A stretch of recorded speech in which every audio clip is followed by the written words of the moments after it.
Assalamualaikum warahmatullahi wabarakatuh. Waalaikumsalam warahmatullahi wabarakatuh. Alhamdulillah wa syukurillah wala haula wala quwata illa billah. Terima kasih untuk saudaraku semuanya dimanapun Anda berada. Kami ucapkan terima kasih banyak. Semoga saudaraku semuanya selalu tercurahkan limpahan rahmat kasih sayangnya Allah Subhanahu wa taala. Semoga saudaraku semuanya selalu diberikan kesehatan, selalu diberikan perlindungan, selalu diberikan rezeki yang lancar di setiap harinya, rezeki yang melimpah ruah, halal barokah dunia akhirat. Dan semoga saudaraku semuanya diberikan umur yang panjang, umur yang berkah, umur yang bermanfaat oleh Allah Subhanahu wa taala. Alhamdulillah kita bertemu kembali di channel Padepokan Putra Ronggolawe. Senang rasanya kita bisa hadir untuk bertemu dengan saudaraku semuanya. Kami ucapkan terima kasih banyak atas supportnya selama ini, sudah setia mendukung channel YouTube kami. Dan pada kesempatan kali ini kita akan membahas tentang perkembangan Nusantara di saat ini yang mulai banyak huru-hara, mulai banyak demo di mana-mana, banyak kebijakan-kebijakan pemerintah yang merugikan rakyat atau tidak pro dengan rakyat. Dan nanti kita akan lakukan mediumisasi seperti biasanya. Agar tidak terlalu lama, mohon doanya agar dalam pembuatan video ini diberikan kelancaran, tidak ada halangan apapun. Masih bersama Mas Wito. Sudah siap, Mas? Siap. Mari kita lakukan mediumisasi dulu.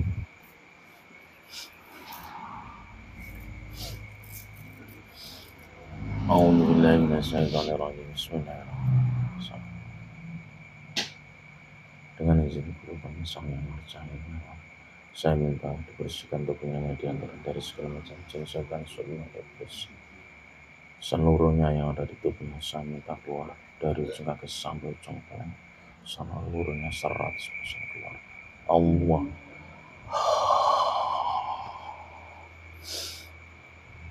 Dengan izin Sang Yang Nur Cahaya, tolong diberikan benteng-benteng yang berlapis-lapis yang tidak bisa ditembus oleh segala macam penyusup dan dari bangsa jin, setan, semua iblis. Hanya saya mau saja yang bisa masuk. Benteng yang berlapis-lapis. Jika ada penyusup yang mendengar otomatis hancur. Allah. A'udzubillahi minasyaitonirrajim. Bismillahirrahmanirrahim.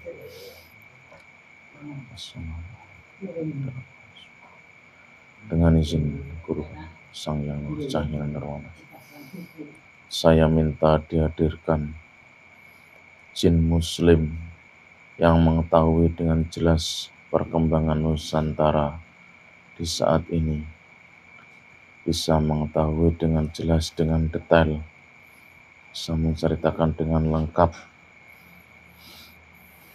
Dengan izin Sang Yang Nur Cahaya Nirwana, tolong semua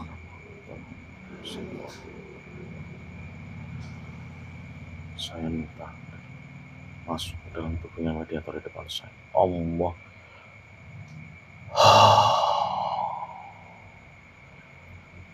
Masuk menguasai jasadnya mediator, menguasai jasadnya penuh, sinkron dengan jasadnya. Allah. Jika ada segala penyusup, saya minta agar seluruhnya tertendang, terlempar dengan neraka jahanam. Allah. Dengan izin Sang Yang Nur Cahaya Nirwana, saya minta pita suaranya terbuka, bisa bicara bahasa manusia, bahasa Indonesia dengan jelas, dengan lancar, dengan tegas. Allah.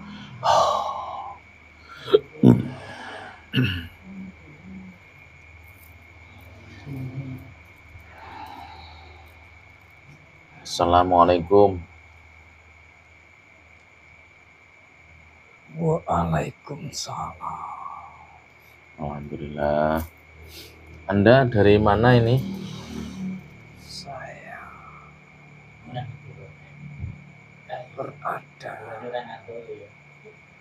di tempatnya Jawa Tengah. Mohon maaf kalau boleh tahu ini dengan siapa? Saya Muhbin. Siapa? Muhbin. Muhbin. Iya. Anda dari golongan apa ini? Dari golongan jin muslim. Wujudnya? Saya berwujud seperti manusia. Oh ya, terima kasih. Iya. Dan ini mohon maaf, Anda kami hadirkan di sini. Ini ada sedikit pertanyaan-pertanyaan yang akan kami tanyakan tentang perkembangan di Nusantara ini. Tentang apa perkembangan zaman di saat ini? Ya, ini kan mulai banyak huru-hara atau kebijakan-kebijakan pemerintah yang sekiranya itu menuai kontroversi, dan itu memang pertanda akan datangnya apa, mulai banyak kejadian-kejadian seperti itu. Dan Indonesia akan seperti apa ini kalau kita lihat kondisinya seperti ini. Jadi yang sesuai Anda ketahui dari sisi gaibnya bisa Anda ceritakan, silakan. Iya. Sebenarnya kejadian di seluruh Nusantara ini itu semua sudah terjadi, bahkan di luar Nusantara ini juga sama, karena itu semuanya sudah masuk di akhir zaman. Oh, seperti itu ya? Iya. Dan bencana di muka bumi ini, termasuk gunung yang sering meletus, banyak juga tsunami, itu semuanya terjadi. Juga termasuk sudah akhir zaman, di antaranya gunung yang meletus itu suatu petanda nanti pada saatnya akan muncul harta yang di dalam bumi akan muncul. Itu pun juga ada yang lain, termasuk golongan-golongan pengerusak, itu nanti juga akan terkena imbasnya. Semuanya sudah masuk di akhir zaman, dan letusan gunung itu menandakan akan munculnya harta yang terpendam Munculnya lewat apa itu? Itu melalui rusaknya bumi, termasuk gunung meletus, tsunami, bencana yang lain. Itu menandakan akan muncul harta yang terpendam. Tapi jangan merasa kalau harta itu milik orang-orang yang serakah. Itu harta untuk menghidupi ataupun menyejahterakan bumi Nusantara. Jadi yang berhak itu adalah bagi orang-orang yang amanah. Karena di akhir zaman ini sudah tidak tahu alam itu diciptakan oleh siapa. Dan yang saya tahu, jika manusia itu berhadapan dengan harta, sama saja meminum air laut. Semakin diminum, semakin haus dibuatnya. Itu sama saja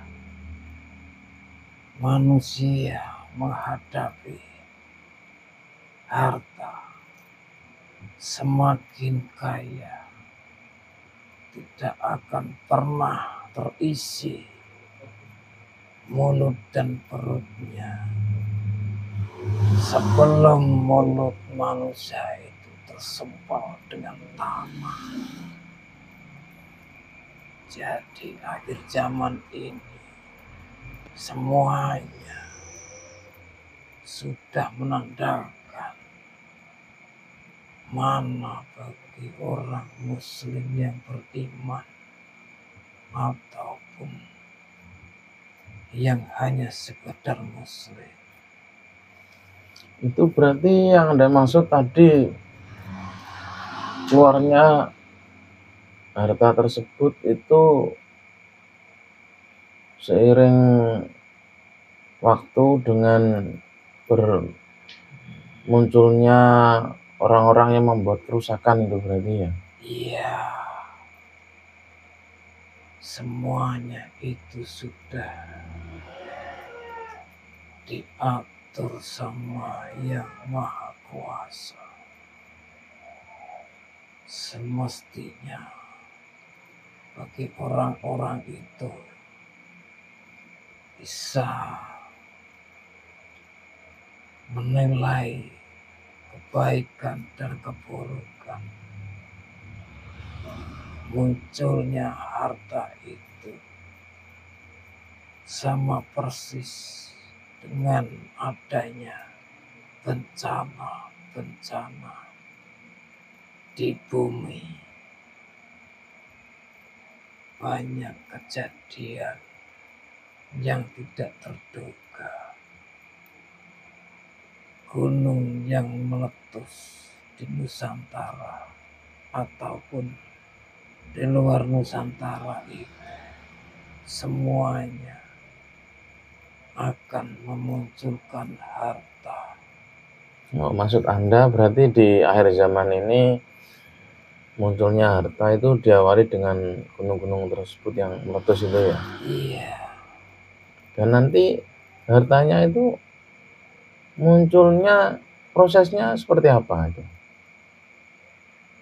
Munculnya harta itu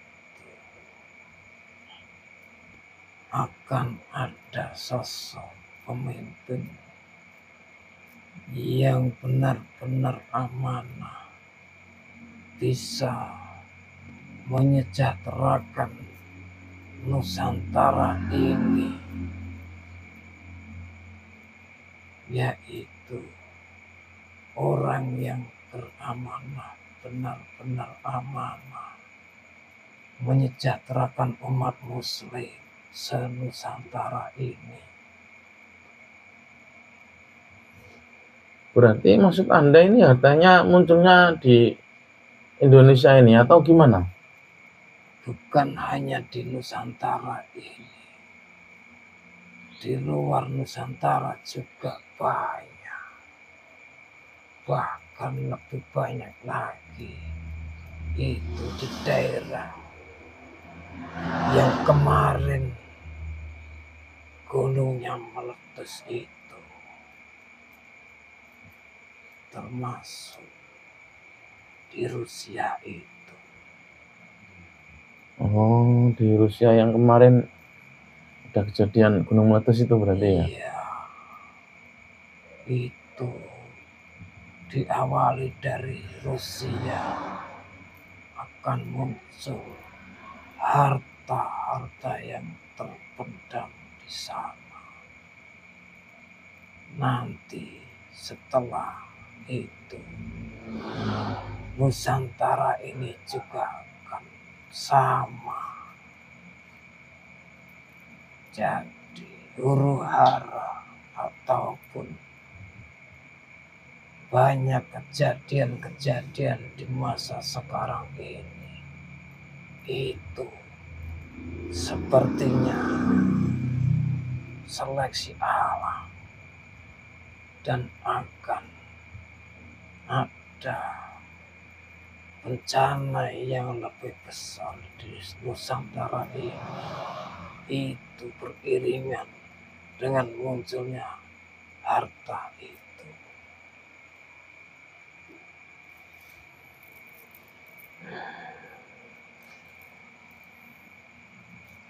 Karena harta itu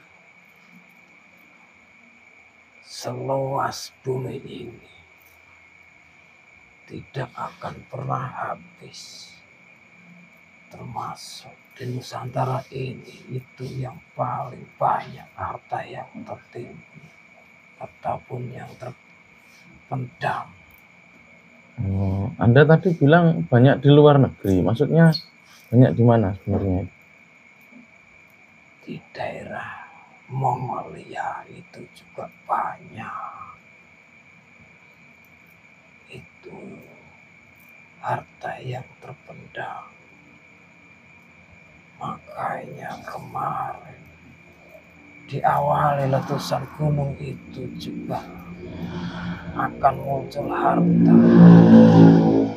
karena cincin rantai itu sudah mulai retak akan memunculkan harta itu. Mongolia dan Nusantara ini sebetulnya itu sama. Sama gimana? Karena leluhur orang Mongolia itu ataupun segolongannya itu yang tertua itu di Nusantara ini. Oh, mereka leluhurnya malah dari Indonesia. Iya.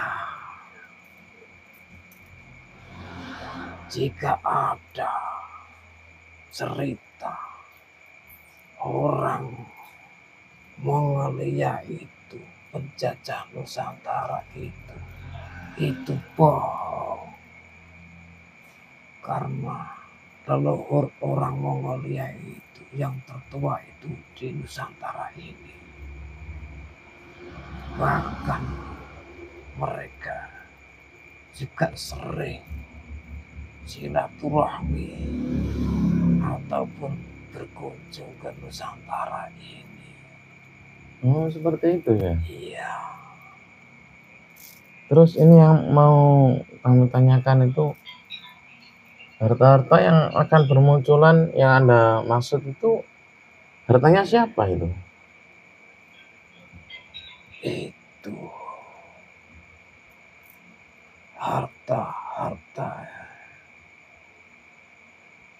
yang tersimpan di bumi itu adalah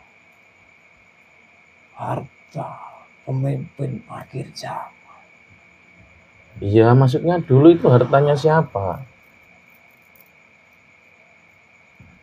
Kalau itu mungkin saya tidak bisa menceritakan. Iya kan, kita kan dulu kan Indonesia ini kan terkenal dengan banyak kerajaannya. Nah itu hartanya kerajaan kah, hartanya Pak Karno kah, atau hartanya siapa yang Anda maksud itu? Itu Raja Zulkarnain. Oh, nah itu yang saya maksud. Berarti kan ada yang memilikinya kan dulu berarti. Iya.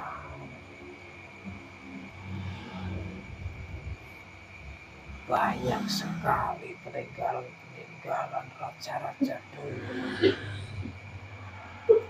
Nah, kalau peninggalan dari Raja Zulkarnain itu sendiri, mengapa kok banyak di Indonesia itu? Karena Raja Zulkarnain itu menguasai ujung barat sampai ujung timur. Jadi hartanya itu tersebar luas. Senusantara ini yang terbanyak juga yang ada di Mongol itu. Oh, memang apa kok di Indonesia ini terbanyak? Pasti kan ada alasannya. Apa dulu Raja Zulkarnain itu memang kerajaannya di Indonesia ini atau di Mongolia sana? Anda mesti kan tahu itu. Iya. Ya saya minta maksudnya penjelasannya biar lengkap, biar jelas nanti biar pemirsa yang melihat itu gamblang gitu. Yang saya tahu Raja Zulkarnain itu sangatlah luas kerajaan-kerajaan yang didirikan. Itu juga ada yang dipercaya untuk memegang harta di setiap tempat ataupun setiap negara-negara, termasuk yang ada di Nusantara ini. Berarti Anda nggak tahu ya atau nggak kelihatan ini dulu kerajaan beliau di mana ini, Raja Zulkarnain ini? Saya kurang tahu kalau masalah itu. Ya mungkin penglihatan saya ataupun pemikiran saya tidak mau. Itu kan kalau kita mendengar cerita-cerita kan Raja Zulkarnain itu kan di zamannya Atlantis itu. Makanya orang-orang banyak yang sebut Atlantis yang hilang itu ya Raja Zulkarnain itu. Kalau orang berat kan bilangnya Alexander the Great itu. Nah itu masa Anda nggak tahu kerajaannya sama sekali di mana di Atlantis yang hilang itu? Kurang tahu kalau itu saya. Mungkin ada keterbatasan dari saya. Iya, makanya kan tadi Anda bilang kan harta beliau banyak di Mongolia dan di Nusantara ini. Nah itu mengapa? Maksud saya itu. Orang kan bertanya-tanya, kenapa kok Raja Zulkarnain hartanya banyak di Indonesia dan di Mongolia? Itu kan pasti ada sebabnya. Nggak mungkin tiba-tiba naruh di situ aja kan nggak mungkin. Harta yang ditinggalkan itu sudah ada catatan nantinya akan ada yang menggunakan ataupun mengamanahkan harta untuk menyejahterakan umat muslim senusantara ini. Jadi kalau terpegang orang yang senang dengan harta, itu pun akan rusak, menyalahi aturan. Dan nanti yang megang harta tersebut siapa itu? Itu pemimpin akhir zaman. Apa mungkin ataupun boleh saya mengatakan, tapi kalau saya katakan mungkin saya takut.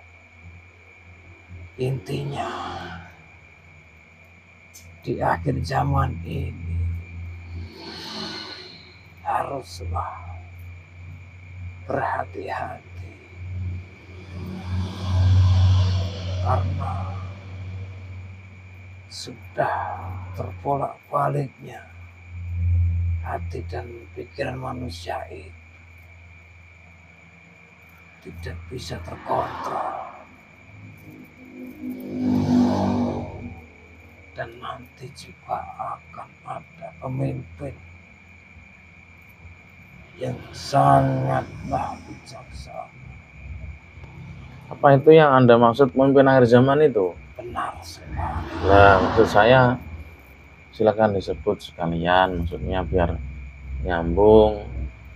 Ya, maksud Anda berarti kan nanti siapa atau orang yang berhak untuk menerima harta tersebut sesuai yang Anda bilang tadi, sang pemimpin akhir zaman.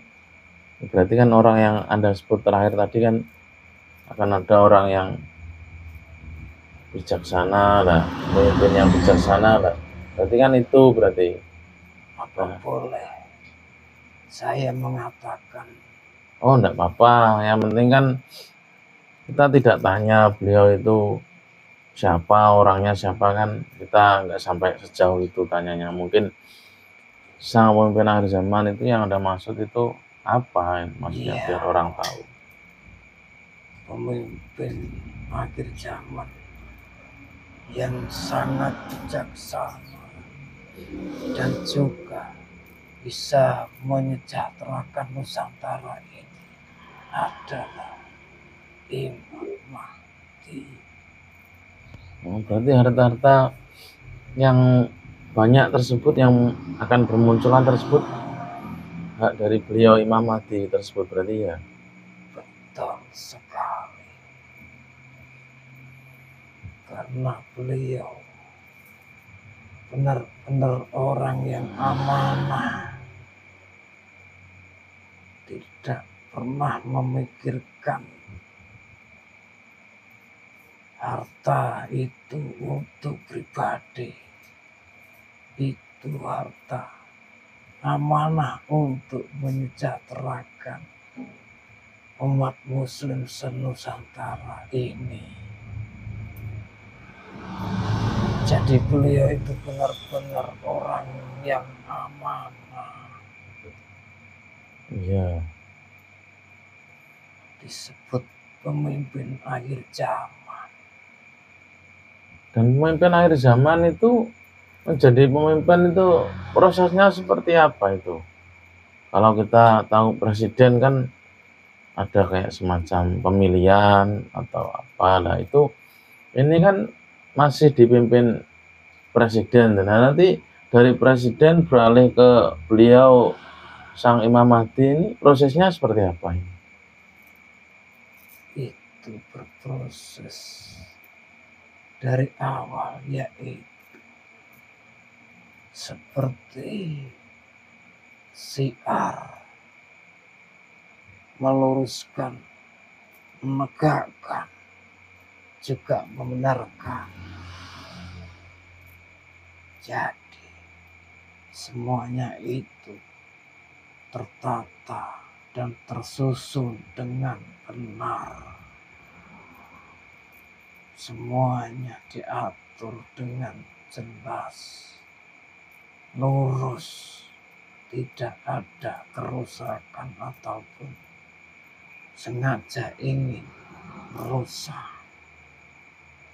Dan yang saya tanyakan maksudnya itu proses peralihan dari pemimpin yang sekarang ke Imam Mahdi itu prosesnya seperti apa? Namanya peralihan kan kalau orang logika kan masa tiba-tiba presiden nggak ada terus tiba-tiba jadi Imam Mahdi kan nggak mungkin. Jadi kan pasti ada prosesnya. Nah itu kalau Anda lihat itu seperti apa? Prosesnya itu semuanya dilakukan dari hal yang terkecil. Itu menyejahterakan kaum yang kecil. Semuanya diberi makanan ataupun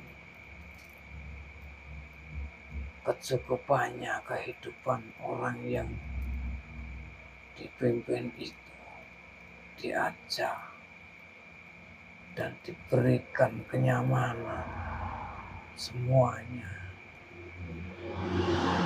diluruskan dan diberikan contoh-contoh yang terbaik menuju kebenaran.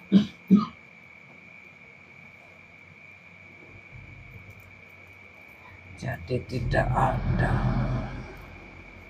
yang menyalahgunakan. Semuanya diatur dengan rapi menuju kebaikan. Nah proses pergantiannya itu yang saya tanyakan, maksudnya presiden yang sekarang itu kok tiba-tiba nanti diganti Imam Mahdi itu maksudnya prosesnya itu gimana maksudnya? Itu belum waktunya. Kalau presiden sekarang belum bisa, itu masih ada proses-prosesnya. Tidak semudah itu. Itu butuh juga perjalanannya masih panjang. Jadi tidak mudah. Sebelum semuanya benar-benar hancur, barulah pemimpin yang bijaksana itu muncul. Oh, lah ini yang saya tunggu-tunggu jawabannya. Berarti proses peralihan dari pemimpin yang sekarang ke pemimpin akhir zaman itu kan berarti prosesnya kan diawali dengan kerusakan tersebut itu ya? Sebenarnya saya ingin mengatakan tapi serasa berat karena rusaknya itu benar-benar hancur. Semuanya sudah tidak bisa dikendalikan lagi. Dan Anda tadi bilang kan ini termasuk kan seleksi alam. Iya. Jadi nanti dengan dibalik proses kehancuran tersebut itu Iya. yang selamat itu yang siapa maksudnya? Yang selamat itu bagi orang-orang yang benar-benar punya iman, selalu mengingat Allah dan selalu berdzikrullah, karena di akhir zaman ini yang sudah mulai rusak ini jarang sekali orang yang berdzikrullah ataupun mengingat Allah, semuanya hanya terucap dari mulutnya saja. Jadi alangkah baiknya jika manusia itu mencari guru yang benar-benar bisa memimpin dan bisa membimbing tentang rohani. Oh, maksud Anda berarti penting. Maksud Anda mencari guru rohani itu maksudnya ya? Iya. Karena akhir zaman ini sangatlah sedikit bagi orang-orang umum yang punya guru rohani. Kebanyakan hanya omongannya saja yang keras, tapi di dalamnya semuanya itu berbeda. Banyak golongan-golongan yang kasih. Tapi kalau orang punya guru rohani, tidaklah mungkin terpicu dengan hal semacam itu. Karena dia tahu mereka hanya tunduk dan pasrah sama Allah. Beruntunglah bagi orang-orang yang punya guru rohani. Itu nantinya akanlah mendapatkan kebahagiaan beriringan dengan adanya kepemimpinan beliau Imam Mahdi. Sangatlah penting itu. Seperti itu ya. Berarti kita harus di akhir zaman ini istilahnya kita harus mencari sosok guru rohani biar kita istilahnya siap-siap kalau ada kerusakan atau seleksi alam biar kita siap gitu ya. Iya, persiapkanlah diri kalian dan ikutilah ajaran-ajaran guru rohani sebelum hancur dan rusaknya dunia ini. Jadi itu benteng yang terpenting, biar tidak mudah tergoyah oleh hasutan-hasutan dari luar. Iya. Terima kasih banyak untuk waktunya. Iya. Saya rasa yang Anda jelaskan ini sudah cukup panjang lebar. Iya. Tapi kalau misalnya ada yang masih perlu Anda sampaikan, nggak masalah misalnya kalau ada tambahan atau apa. Kalau pesan yang terpenting sesama muslim, jika benar-benar ingin jadi muslim Islam yang sejati untuk bekal dunia akhirat, carilah guru rohani. Karena guru rohani itu sanad sambungannya jelas, bisa memberikan wejangan ataupun tuntunan dari beliau baginda Rasulullah itu yang dibawa beliau.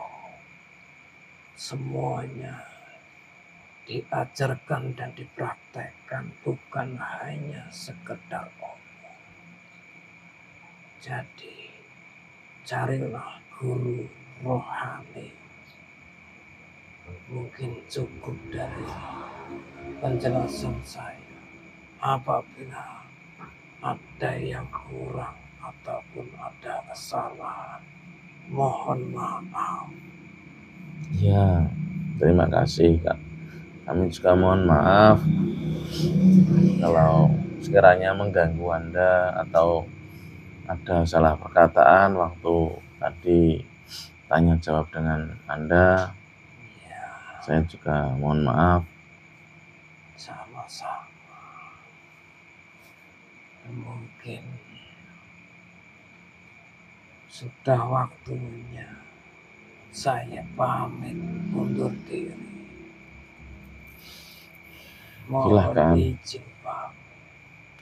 Assalamualaikum warahmatullahi wabarakatuh. Waalaikumsalam warahmatullahi wabarakatuh.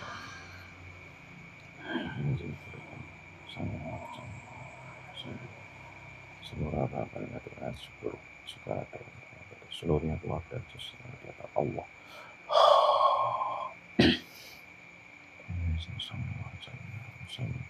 Seluruh dan seluruh Sallallahu Muhammad sallallahu Muhammad sallallahu. Sudah.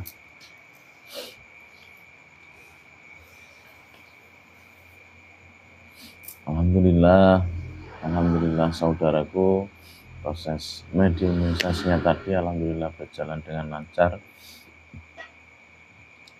Dan dari mediumisasi ini kita bisa mengambil kesimpulan, jadi di balik huru-hara atau kerusakan-kerusakan yang ada sekarang ini atau kebijakan-kebijakan pemerintah yang kontroversi atau apa, itu memang ya kita istilahnya juga harus siap-siap di balik kerusakan tersebut. Jadi ini menurut mediumisasi tadi ya semacam seleksi alam. Jadi kita pesannya tadi kita kuatkan iman kita tingkatkan iman kita cari guru rohani. Kalau bisa kita cari guru rohani tersebut yang akan membimbing kita secara rohani dan membimbing kita dengan praktek-praktek, bukan sebatas teori. Dan itu istilahnya ya menyongsong di akhir zaman ini. Jadi kita siap-siap, dan video ini jangan dipercaya 100%. Kita bisa mengambil hikmah atau sisi positifnya dan kita buang sisi negatifnya. Kebenaran mutlak hanya milik Allah Subhanahu wa taala. Dan sekian dari kami. Jika ada salah kata atau salah pengucapan, kami mohon maaf yang sebesar-besarnya. Sekian dari kami. Wabillahi taufik wal hidayah, waridha wal inayah. Wassalamualaikum warahmatullahi wabarakatuh.